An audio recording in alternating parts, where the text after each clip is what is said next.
દરેકનું સપનું હોય છે કે વર્લ્ડ બેસ્ટ કોર્પોરેટ કંપનીમાં સારી પોસ્ટ અને સારા સેલેરી સ્કેલ પર જોબ મળે, પણ જ્યારે ફ્રેશર્સ માટે તો જોબ ઇન્ટરવ્યુ ફેસ કરવું તેટલું જ અઘરું છે જેટલું પરીક્ષાનું પરિણામ ફેસ કરવું.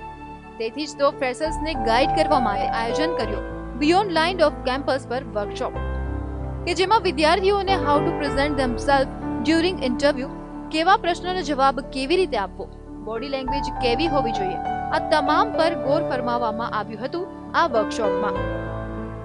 દિશાને લઈ અમારું આ પહેલું ઇવેન્ટ છે લાઇન ઓફ કેમ્પસ.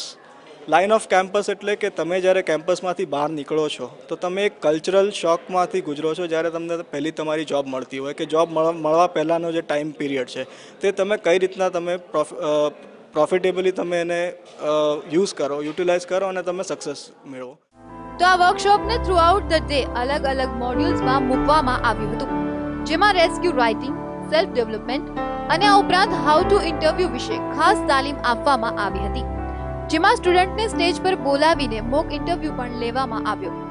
મહિના પહેલાથી ચાલુ કરાયેલી આ વર્કશોપમાં સ્પેશિયલ ગાઈડન્સ માટે best mentors as a guide તરીકે રાખવામાં આવ્યા હતા. તેના માટે આ એક એવો ઇવેન્ટ છે જેની અંદર કેમ્પસ રિક્રુટમેન્ટ ટ્રેનિંગ, એના દરેક ફેઝિસ ઉપર આપણે ટ્રેનિંગ આપીએ છીએ. રેઝ્યુમ રાઇટિંગ કેવી રીતે લખવું, ગ્રુપ ડિસ્કશન, પર્સનલ ઇન્ટરવ્યૂઝ. આની અંદર આપણે કંપનીઝના HR બોલાવ્યા છે એક સેશનમાં, કે સ્ટુડન્ટ્સને એ લોકો ડાયરેક્ટ સમજાવે કે એ લોકોનો શું માઇન્ડસેટ હોય છે સિલેક્ટ કરવા માટે. કેમકે ઘણીવાર એવું થતું હોય છે કે દરેક ક્વેશ્ચન્સ બધું પરફેક્ટ આપ્યું છતાં ઇન્ટરવ્યૂ ક્લિયર ના થયા. વાય? કેમકે HRના પોઈન્ટ ઓફ વ્યૂથી તમે નથી, કંપનીના પોઈન્ટ ઓફ વ્યૂથી નથી, તો you will never be selected.